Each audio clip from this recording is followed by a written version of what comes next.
그렇게 정했습니다. 함께 따라하겠습니다. 신실함을 지키는 사람, 신실함을 지키는 사람. 요한계시록에 기록된 소아시아 7교회는 당시에 존재했던 교회이기도 하지만 가고 오는 세대의 모든 교회를 대표하고 상징하는 교회입니다.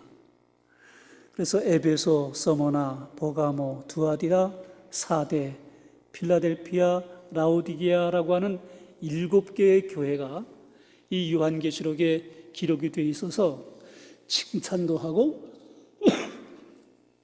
또 책망도 듣고 이렇게 요한을 통해서 주께서 계시의 말씀을 주셨는데, 이 각 교회들은 이 시대에 우리 모든 이 땅에 있는 교회들에게 주신 말씀입니다. 그래서 그 말씀을 아주 귀담아 듣고 교회가 어떻게 이 땅에서 믿음으로 바르게 살아야 되는가에 대한 교훈을 삼아야 교회가 교회된 사명을 잘 감당할 수 있게 돼요. 그동안에 에베소 교회, 서머나 교회, 버가모 교회까지 지난주까지 말씀드렸고, 오늘 두아디라 교회에 대해서 말씀을 드리려고 해요. 이 두아디라라고 하는 지역은 소아시아 7교회가 위치한 도시 중에 가장 작은 도시였습니다. 그러나 규모로는 작은 도시였지만은 이 지역이 군사적으로 요새가 될 만큼 아주 중요한 탁월한 지형을 갖고 있었기 때문에 로마의 군사 도시가 됐고, 로마의 군사 도시가 있는 지역마다 이 로마가 빨리 신속하게 군대를 파견할 수 있도록 하게 하기 위해서 군사 도로를 만들었어요. 이 당시 로마가 워낙 강력한 왕권과 군사력으로 세계 전체를 장악했기 때문에 로마의 평화시대라고 하는 의미로 팍스 로마나라고 하는 단어를 쓰는 시대였는데, 그렇게 될 수 있었던 비결이 이 군대를 최대한 신속하게 파견할 수 있는 도로를 구성한 것이 매우 중요한 원인이 되었습니다. 도시는 작은 도시였으되 이렇게 중요한 요새였고, 또 군사 도로가 지나가는 상황이 되고 보니까 도로를 통해서 활발한 물류 이동이 가능했고 중요한 상업 도시가 될 수 있었습니다. 그래서 이 도시 규모는 작았지만 아주 잘 사는 사람들, 탄탄한 경제적 기반을 갖고 있는 사람들이 살고 있는 도시가 두아디라였습니다. 이 두아디라 사람들은 특별히 각 직종별로 협동조합을 만들었어요. 길드라고 하는 건데 우리나라로 말하면 협동조합 같은 건데, 제빵, 염색, 가죽, 봉제, 도자기, 재화, 구리, 용적, 그리고 노예상까지 있어서 다양한 직종의 협동조합들이 거기에 있었습니다. 그 중에서도 특별히 염색조합, 그리고 옷을 만들어 파는 이 봉제 협동조합이 아주 활발했고 유명했어요. 그래서 많은 사람들이 두아디라 그러면 거기 가죽옷으로 또 비단옷으로 유명한 도시지, 이렇게 기억하는 그런 지역이 됐습니다. 사회적인 전반적인 배경 그랬고 종교적인 배경이 조금 심각했어요. 아폴로 신을 주신으로 하는 아데미, 드림나이오스, 삼바테라고 하는 신전이 거기에 있었고, 이 신전은 그냥 존재하는 것만이 아니라 아까 말씀드렸던 그 각 협동조합별로 수신이 있었어요.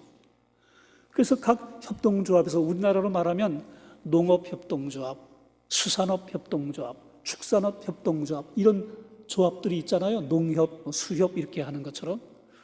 우리 문자정 집사님이 또 유미연 집사님이 농협 높은 직위에 계신 분들인데, 이런 조합 별로 수호신을 만들어 놨고 그 수호신의 제사를 지내는 제의가 잔치 형태로, 축제 형태로 벌어지게 됐어요. 문제는 그 우상 숭배하는 것이 그냥 우상에게 절하는 정도가 아니고 성적 음란을 포함한 종교의식이었기 때문에 이 수호신의 제사에 참여한다는 것은 부도덕한 축제에 참여하는 것이 됐고 음란한 성적 타락에 가담하는 결과가 오게 됐어요. 나는 예수 믿는 사람이라서 그런 부도덕한 짓 안 해. 그런 음란한 우상 숭배에 내가 왜 해? 이렇게 만약에 하지 않게 되면 협동조합의 동질성을 깨는 행위가 되고 그 사람들과 더불어 함께 협동조합의 일원으로 받아들여 주지를 않는 거예요. 그러니까 두아디라 이 도시에 살고 있는 교회 성도들은 참 곤란한 입장에 있었던 거예요.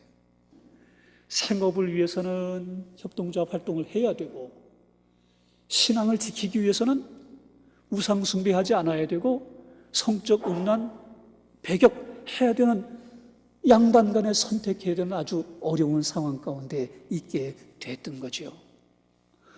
그런 중에도 신실함을 지키는 사람, 오늘 설교 주제대로 믿음을 지키는 사람들, 두아디라 교회 성도들 가운데 이런 사람들이 있었다는 것입니다. 두아디라 교회가 어떻게 설립이 됐을까? 두아디라 교회를 누가 세웠다고 하는 그런 명확한 성경 해설이 없어요. 그냥 추정하기로 두 가지 정도의 해석이 있어요. 첫 번째 해석은 사도행전 16장 14절에 보면 두아디라시에 있는 자색 옷감 장사로서 하나님을 섬기는 루디아라 하는 한 여자가 말을 듣고 있을 때 주께서 그 마음을 열어 바울의 말을 따르게 하신지라.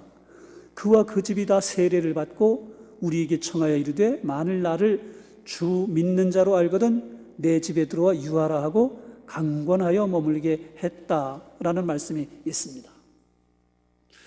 자주장사 루디아, 염색과 봉제 조합에 속해 있었던 루디아라고 하는 사람이 빌립보에서 바울의 전도를 받고 예수님을 믿게 됐어요.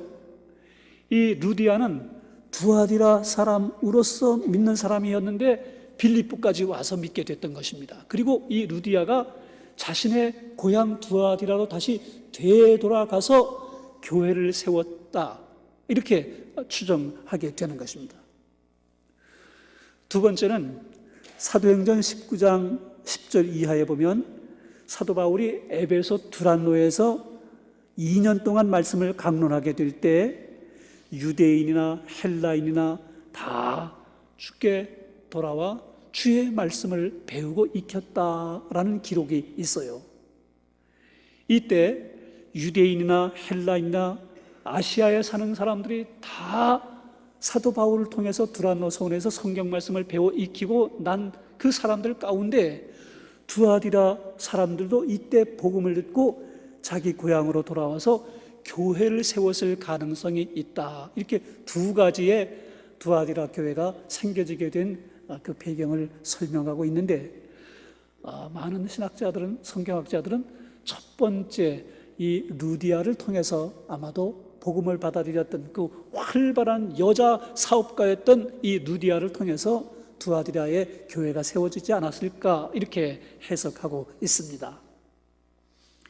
여러분, 오늘 함께 봉독한 말씀 가운데 2장 18절로 19절 말씀을 다 같이 함께 봉독해 보겠어요. 18절, 두아디라 교회의 사자에게 편지하라. 그 눈이 불꽃 같고 그 발이 하나님의 아들이 이르시되 내가 내 사업과 사랑과 믿음과 섬김과 인내를 아노니 내 나중 행위가 처음 것보다 많도다. 아멘. 사도 요한을 통해서 예수님은 7교회 가운데 가장 작은 도시인 두아디라에 가장 긴 메시지, 긴 말씀을 하고 있는 것을 볼 수가 있습니다. 지역은 작은 지역인데 분량으로는 제일 많은 분량의 말씀을 해준 데가 이 두아디라 교회였다는 거예요. 특별히 18절에 두아디라 교회의 사자에게 편지하라 하신 예수님에 관해서 하나님의 아들이 이르시되 라고 표현된 것은 계시록 전체 통해서 이 두아디라 교회에 하신 말씀에서만 나오는 표현입니다. 그 눈이 불꽃 같고 그 발이 빛난 주석과 같은 이라는 표현은 계시록 1장 14절과 15절과 동일한 말씀으로 전지하신 주님이 사람들의 마음을 살피시고 교회들 사이에 다니시면서 도덕적인 불결을 제거하시고 심판할 것을 심판하시는 분이라는 뜻입니다. 그래서 교회 안에 정결치 못한 거, 음란한 거, 거짓된 거, 악한 거, 불결한 거, 이런 것들을 깨끗하게 정리하시고 그걸 해결하시는 분으로 예수님을 이렇게 표현한 거예요. 19절에 두아디라 교회를 칭찬하는 말씀이 거기에 나오는데 이걸 원문대로 번역하면 이렇게 돼요. 내가 내 사업과 내 사랑과 내 믿음과 내 섬김과 내 인내를 안다. 내 나중 행위가 처음 것보다 훨씬 더 많다. 이렇게 번역할 수 있는 원문입니다. 모든 것을 안다. 이거 익숙한 말씀이잖아요. 에베소 교회도 그렇게 말씀하셨고 서머나 교회도 그렇게 말씀하셨고 지난주에 상고했던 버가모 교회도 내가 안다 이렇게 말씀하셨는데 오늘 두아디라 교회의 성도들에게도 내가 내 믿음과 내 섬김과 그 모든 것을 안다 이렇게 말씀하고 있는 걸 볼 수가 있습니다. 두아디라 교회가 칭찬받는 여러 가지가 있어요. 첫 번째, 사랑에서 우러난 섬김. 이게 두아디라 교회가 칭찬받는 일이고, 두 번째, 믿음에서 생겨난 인내가 있었다라는 걸 칭찬하고 있습니다. 그리고 세 번째는 그런 행위들이 나중이 처음보다 더 많아졌다. 이걸 칭찬하고 있는 것을 볼 수가 있습니다. 칭찬 들을 만한 그런 열심, 그런 신실함이 순수한 동기로 해야 칭찬을 받습니다. 행위가 있기는 이때 과시하기 위해서, 자랑하기 위해서, 불신앙적인 것에 근거해서 그런 행위를 하는 사람들도 있는데 두아디라 교회는 순수한 동기로 처음부터 나중까지 그 믿음과 그 사랑에 우러난 섬김과 인내가 아주 많았다라는 것입니다. 한 번 더 부연해서 설명하면 이 교회에서 섬기는 일을 하는 사람들 중에 자신을 과시하기 위해서 혹은 목사님이나 성도들 앞에 잘 보이기 위해서 또 어떤 사람들은 내가 너한테 질 줄 알아? 이러고는 경쟁심 때문에 또 어떤 목적을 교회 안에서 이루려고 하는 비신앙적 동기를 가지고 봉사하는 사람들이 가끔 있어요. 제가 어느 교회 부목사로 있을 때에 안수 집사님으로 그 교회에 다른 교회에서 임명해 온 분이 계셨어요. 체구도 크시고 돈도 좀 있으시고 성격도 무진장 좋아요. 오자마자 사람들이 그 사람이 눈에 확 띌 수밖에 없어요. 말도 재밌게 잘하고 사교성도 좋고. 신방하면서 제가 그분한테 이렇게 그냥 열심히 하시니 교회 학교 교사가 됐든 성가대가 됐든 주차 안내위원이 됐든 좀 이런 걸 봉사하면 어떨까요? 제가 그분한테 그렇게 권했어요. 그랬더니 목사님, 저는 뭐 다른 건 다 봉사할 수 있는데 성가대 봉사는 못해요. 그래서 성가대 참 좋은데 왜 못합니까? 그랬더니 그분 하는 말이 저는 노래를 부르려고 그러면 마이크 잡아야 되고요. 마이크를 잡으면 이게 궁둥이부터 흔들려지게 되는 그런 사람이라서 성가대 하면서 궁둥이 흔들고 찬송할 수는 없잖아요. 그렇게 얘기를 해요. 그래서 나는 이분이 참 유머가 참 많은 분이다 이렇게 생각을 했습니다. 근데 이분이 나중에 시간이 지나면서 목사님이 어디 선교지 방문한다 그러면 그냥 몇 천만 원씩 헌금을 뭉텅뭉텅 이렇게 헌금을 하세요. 그래서 돈이 참 많은가 보다. 저는 그냥 단순하게 생각했는데 그분은 안수 집사로 이 교회에 왔으니 내가 빨리 이 교회 장로가 되리라. 이게 그 사람의 목표였던 거예요. 그리고 아까 말씀드렸던 대로 노래만 부르면 마이크 잡아야 되고 마이크 잡고 노래하면 궁둥이를 흔들어야 된다는 말이 유머가 아니라 실제였더라고요. 하여튼 노래방을 얼마나 그냥 상시 출입하시는지 얼마나 노래방에서 그냥 어깨 흔들고 궁둥이 흔들고 마이크 잡고 노래를 불렀는지 하여튼 간드러지게 노래를 부르기가 여간 잘하는 정도 수준이 아니에요. 2년 정도쯤 지났을 때 그 교회에 임직 행사가 있었는데 이분은 장로 후보로 거론조차도 되지 않았어요. 한 교회에서 권사가 되건 장로가 되건 중요한 임직을 하려고 하면 그 교회 모든 성도들의 존경을 받을 만해야 되고 또 모든 성도들이 이분이 정말로 권사님이나 장로님이 되면 이분의 헌신과 이분의 신앙을 통해서 다른 사람들에게도 선한 영향력을 끼칠 수 있을 거야. 이런 인정을 받아야 그런 인정을 받게 되는 것이지 사람들한테 잘 보이려고 목사님한테 그냥 잘해서 그래서 어찌어찌 그렇게 어떤 목적을 가지고 권사가 되겠다거나 장로가 되겠다거나 이런 사람들을 임직하게 될 것 같으면 교회에 심각한 문제가 되는 거죠.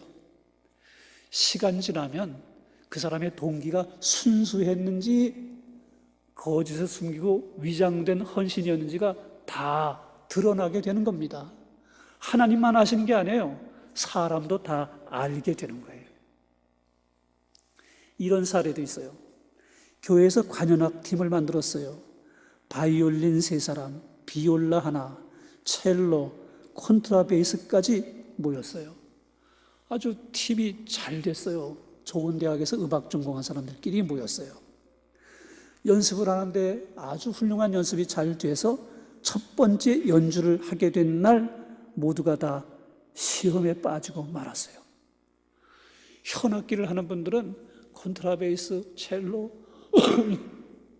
바이올린, 비올라가 서로 그 볼륨에 맞춰서 화음이 될 수 있도록 잘 연주를 했는데 문제는 피아노를 반주하는 사람이 문제였어요. 이 사람이 그냥 마치 자기가 피아노 무슨 독주를 하는 것처럼 머리 흔들고 그냥 요란하게 피아노 반주를 냅다 해버리는 바람에 메인은 현악인데 반주가 훨씬 더 큰 소리를 내고 왕창 그 음악을 그냥 다 망쳐버리는 결과가 되고 말았어요. 눈에 드러나는 일, 다른 사람 배려하지 않고 혼자만 주인공 하려는 이런 부류의 사람들이 교회 안에서 열심을 내게 되면 다른 사람과 갈등하게 되고 은혜의 분위기 해치게 되는 것입니다. 두아디라 교회는 말씀드린 것처럼 신실함을 지키는 사람들이 많았어요. 그래서 서로 함께 존중하고 함께 배려하고 믿음 지키기 위해서 그 힘들고 어려운 가운데에서도 최선을 다했던 교회였던 것입니다. 우리 교회가 이런 교회 될 수 있게 주의 이름으로 축복합니다. 아멘. 20절로 23절 함께 봉독합니다. 20절. 그러나 내게 책망할 일이 있노라. 자칭 선지자라 하는 여자 이세벨을 내가 용납함이니 그가 내 종들을 가르쳐 꾀어 행음하게 하고 우상의 제물을 먹게 하는도다. 또 내가 그에게 회개할 기회를 주었으되 자기의 음행을 회개하고자 아니하는도다. 볼지어다 내가 그를 침상에 던질 터이요 또 그와 더불어 간음하는 자들도 만일 그의 행위를 회개하지 아니하면 큰 환난 가운데에 던지고 또 내가 사망으로 그의 자녀를 죽이리니 모든 교회가 나는 사람의 뜻과 마음을 살피는 자인 줄 알지라. 내가 너희 각 사람의 행위대로 갚아주리라. 아멘. 두아디라 교회는 신실함을 지키고 믿음을 지켜서 칭찬을 듣기도 했지만은 책망을 들어야 할 부분이 있었어요. 이 문제는 외부적인 문제가 아니라 교회 내부적인 문제였어요. 이교적인 문제가 아니라 교회 안에 있는 자칭 선지자라 하는 사람 때문에 생긴 거짓 선지자의 문제였습니다. 20절에 보면 책망받을 일은 자칭 선지자라는 여자 이세벨을 내가 용납함이니 그가 내 종들을 가르쳐 행음하게 하고 우상의 제물을 먹게 했다라고 밝혔습니다. 자칭 선지자라는 이세벨의 가르침을 받아 행음하고 우상 제물을 먹는 사람들이 있었고, 이 죄를 회개할 기회를 주었는데도 회개하지 않았다는 거예요. 이 이세벨이 누굴까요?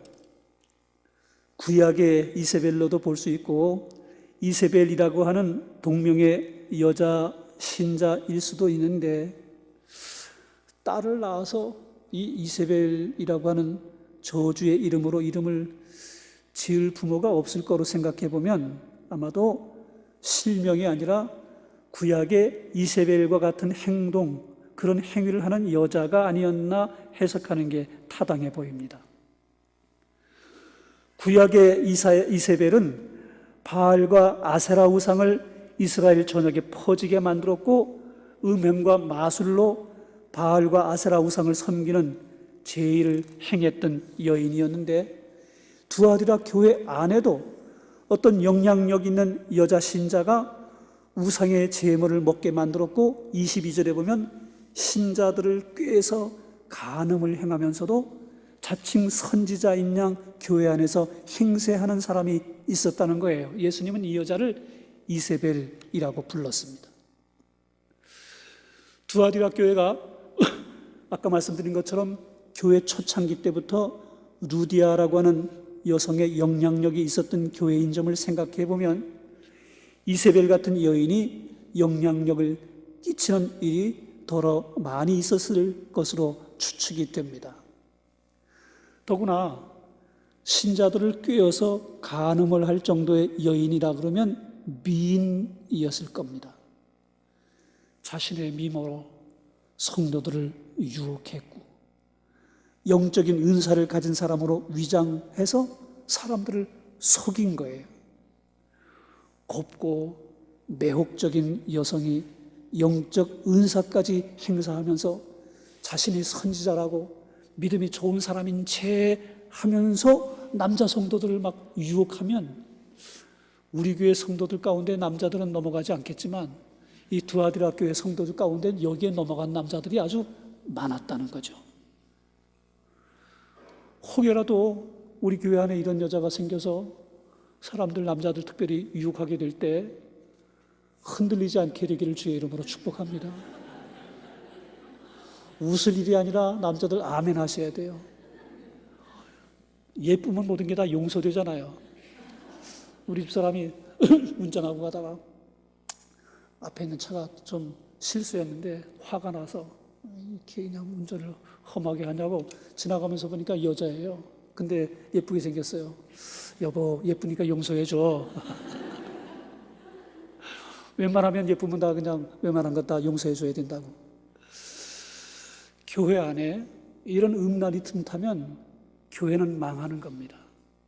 믿음은 완전히 잃어버리게 되는 그런 원인이 되는 거죠. 21절에 보면 회개의 기회를 주었는데도 자기의 음행을 회개하지 않았다고 말씀하고 있어요. 이런 일에 회개하지 않으면 어떻게 되는가? 21절로 23절 한 번 더 봉독해 봅니다.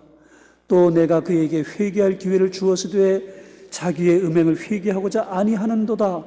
볼지어다 내가 그를 침상에 던질 터이요 그와 더불어 간음한 자들도 만일 그의 행위를 회개하지 아니하면 큰 환난 가운데 던지고 내가 사망으로 그의 자녀를 죽이리니 모든 교회가 나는 사람의 뜻과 마음을 살피는 자인 줄 알지라.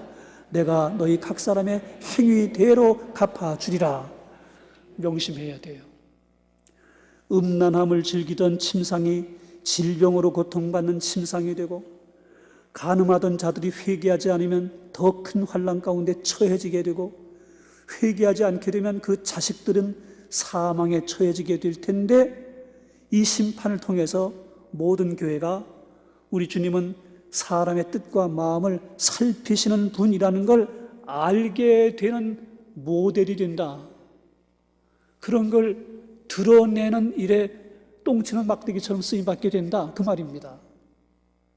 더욱 무서운 말씀, 내가 너희 각 사람의 행위대로 갚아주리라, 이 말씀 기억해야 돼요. 하나님 모든 것을 알고 계세요. 행위대로 갚아주시는 하나님이에요.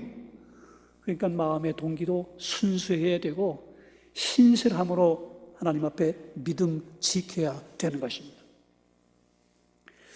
예수님의 수제자인 베드로와 회개를 맡았던 가룟 유다의 다른 점은 회개에 있습니다.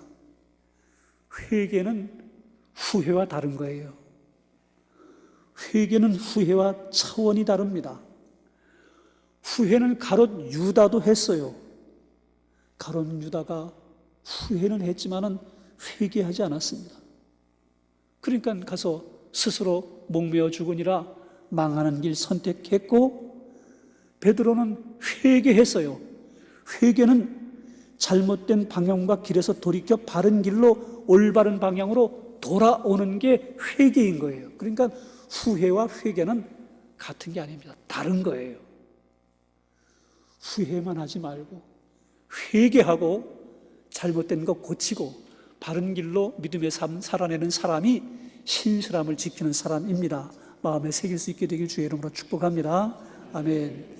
24절로 29절 봉독합니다. 두아디라에 남아있어 이 교훈을 받지 아니하고 소위 사탄의 깊은 것을 알지 못하는 너희에게 말하노니, 다른 짐으로 너희에게 지울 것은 없노라. 다만 너희에게 있는 것을 이기는 자와 끝까지 내 일을 지키는 그에게 만국을 다스리는 권세를 주리니,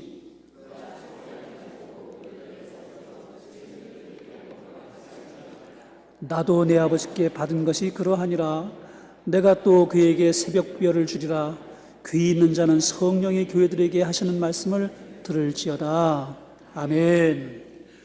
두아디라 교회는 거짓 선지자 이세벨의 이런 유혹 속에서도 이 교훈을 거부하고 신실하게 믿음을 지킨 사람들이 있었습니다. 24절에 이 사람들을 가리켜 다 같이 남아있는 사람, 남아있는 사람, 이 사람들을 남아있는 사람들이라고 표현하고 있어요. 이 남아있는 사람들은 소위 사탄의 깊은 것을 알지 못하는 사람들, 그렇게 표현하고 설명했는데, 이세벨과 그의 추종자들이 우리만 아는 깊은 것들이 있다라고 사람들을 미혹했어요. 이게 이단들이 전유물처럼 사용하고 있는 방법입니다. 한번 우리 모임에 와봐. 하나님의 깊은 것을 알게 될 거야. 일반 교회에서는 들을 수 없는 깊은 영적 교훈이 있어. 우리 성경 공부 한번 와봐라.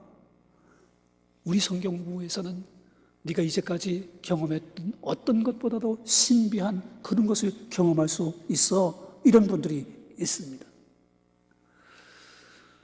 여러분, 한 번도 들어보지 못한 성경의 해석, 들어보지 못한 성경 진리를 가르쳐 주겠다는 사람들은 일단 99% 이단입니다. 의심해야 돼요. 이거 좀 이상한데? 이렇게 생각해야 되는 거예요. 자기들만 알고 있는 비밀의 계시, 비의적인 지식이 있다고 순진한 그리스도인들의 지성적인 욕구를 건드리고 자존심을 자극해서 사람들을 끌어가려고 하는 이단 사이비들의 술책이에요. 이세벨이 그렇게 남자들을 꼬셨다니까. 그런 말로 넘어가면 안 되는 것입니다. 이세벨의 교훈에 속지 않은 남아있는 사람들에게 예수님은 이렇게 당부하셨어요. 25절에 내가 올 때까지 굳게 잡으라. 너희에게 있는 것을 내가 올 때까지 굳게 잡으라 이렇게 권고하고 있는 걸 볼 수가 있습니다. 우리 교회 어떤 권사님한테 신천지가 붙었어요. 그래서 교회에서 듣던 말씀과 차원이 다른 성경을 가르쳐 준다고 한 번만 우리 모임에 와서 말씀을 들어보라고 이렇게 미혹을 받았어요. 솔깃하잖아요.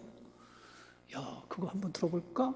이럴 수 있는데 이 권사님은 나는 우리 교회 목사님이 가르쳐주는 말씀도 제대로 다 지키지 못해서 늘 죄송한데 내가 다른 말씀 들어서 내가 뭘 얼마나 실천하겠다고 여기 갔다가 저기 갔다가 그런 거 쫓아다니겠냐고 나는 그런 거 안 한다고 한마디로 거절해 버렸어요.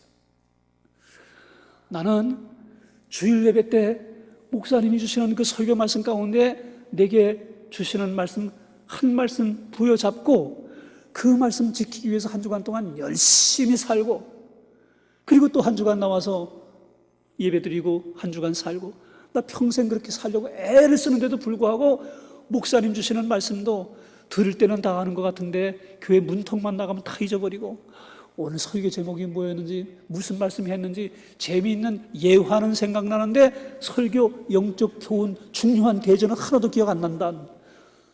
여러분 그러세요? 저도 그래요. 그 목사님 말씀 하나만 붙들고도 이렇게 힘든데 뭘 여가서 배우고 저가서 배우고 처음 듣는 말씀 쫓아다니냐고 그래서 신천지를 떼내버렸다는 간증을 하시더라고요. 두아디라 교회가 가지고 있는 너희에게 있는 것은 예수님이 칭찬하셨던 내 사업과 내 사랑과 내 믿음과 내 섬김과 내 인내를 가리켜 하신 말씀이고 처음보다 나중이 이 모든 것들이 더 많았다는 칭찬을 듣게 되는데 이걸 붙잡으라 라고 말씀하신 것입니다. 주 예수님 다시 오시는 그때까지 이것을 굳게 잡는 사람들을 가리켜 이기는 사람들, 끝까지 내 일을 지키는 사람들 그렇게 표현했고 이렇게 이기는 사람들에게 주시는 보상이 있어요. 두 가지예요. 이기는 사람들에게 첫 번째 주시는 보상은 만국을 다스릴 수 있는 권세입니다. 두 번째는 새벽별을 주시겠다고 약속하셨어요. 만국을 다스리는 권세, 만국 통치권은 해석상 어려움이 없어요. 만국을 다스릴 수 있는 권세를 주신다는 거니까 뭐 별 이견이 없는데 문제는 새벽별이에요. 이단 사이비들이 또 그냥 내가 새벽별이라고 우리 집단에 와야 새벽별이 된다고 이렇게 미혹을 하는 사람들이 얼마나 많은지 모릅니다. 다니엘 12장 3절에 지혜 있는 자는 궁창의 빛과 같이 빛날 것이요 많은 사람을 옳은 대로 돌아오게 하는 자는 별과 같이 영원토록 빛나리라 하신 이 말씀이 새벽별입니다. 새벽에 반짝 빛나는 별처럼 빛나게 하시겠다는 축복의 말씀이에요. 그런데 그냥 그걸 가리켜 이단 사이비 교주가 새벽별이니 자기네 집단으로 오라고 얼마나 많은 그런 미혹을 받고 있습니까? 끝까지 신실함을 지키는 사람으로 아산천업교회 모든 성도들이 하나님 앞에 두아디라 교회에 칭찬 듣는 신자들처럼 그렇게 믿음의 삶을 살고 살다가 우리 하나님 앞에 그 어느 경쯤에 부르실 때 아멘 하고 갈 수 있는 저와 여러분 모두가 다 될 수 있기를 주의 이름으로 축복합니다. 아멘. 거룩하신 아버지 하나님, 두아디라 교회에 주신 말씀 마음에 새깁니다. 신실함을 지키는 사람으로 이 땅 살게 하여 주옵소서. 온갖 믿음을 갖지 못하게 회방하는 요소들이 많습니다. 끌려다니지 않게 하시고 미혹되지 않게 하시고 주님 바라보고 신앙의 경주 잘 달려갈 수 있는 능력과 은혜를 우리에게 부어 주옵소서. 하나님 축복해 주시기를 간절히 바라고 우리 구주 예수님 이름으로 기도드립니다. 아멘.